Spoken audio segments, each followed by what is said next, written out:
Hi guys and welcome back to the channel. Today let's review Child of Light, a 2014 sort of a platform game, but not really, because you're just sort of flying around up and down, left and right most of the time.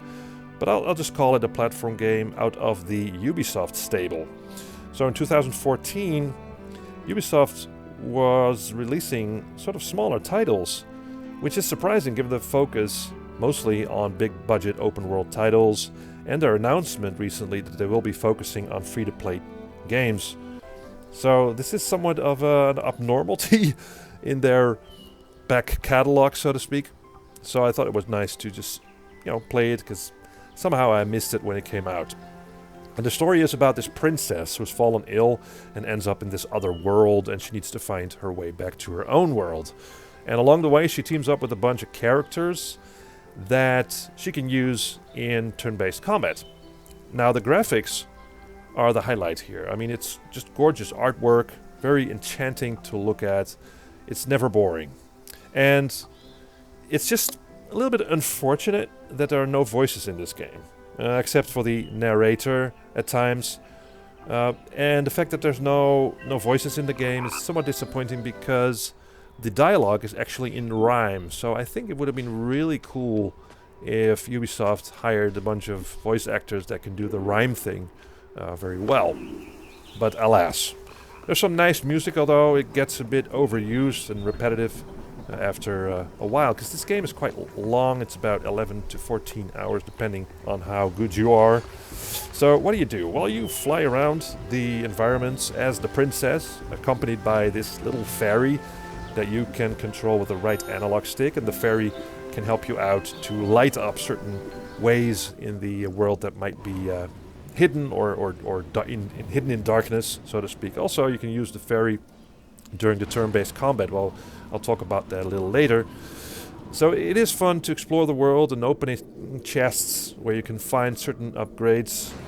You can find these gems that you can use to upgrade your weapons. You can find certain potions you can use during combat and that sort of thing. So there is an incentive to really look around and see what's all in the world.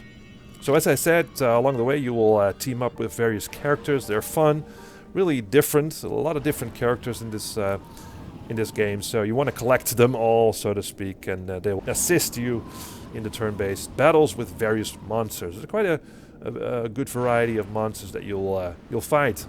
Now, how does the turn-based combat work? Well, it's works with this timeline. I may have seen it in other games where every character moves on a timeline, and some characters are faster than others, and then you get into the ready phase where you get to choose your action.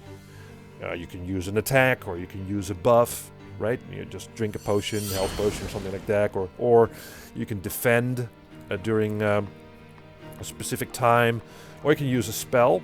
And every action sort of takes some time. Certain actions take little time. Other actions, like a very big spell that your caster can do, will take more time on the timeline. So there's quite a bit of strategy when to perform a specific action against what type of enemy. And you really need to figure out what works best against certain types of enemies. Like for instance, there are fire enemies, so it's best to use a spell that utilizes water. Or there are enemies that are perceptible for light, so use a light spell or a light attack or something like that. So again, there's quite a bit of strategy involved in finding out what the strengths and weaknesses of the enemies are, making the right choices at the right moment.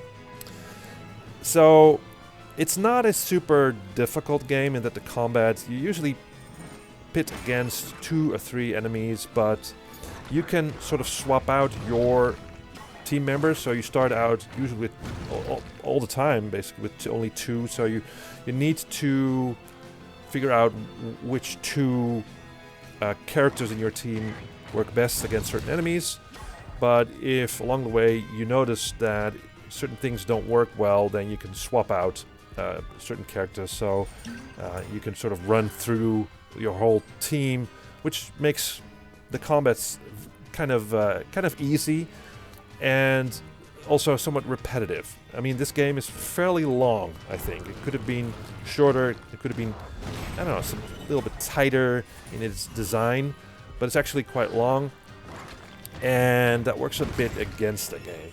And also, the normal combat against normal enemies that you encounter in the world are quite easy, but the boss fights are a bit of a slog, because you don't know how much health the boss has.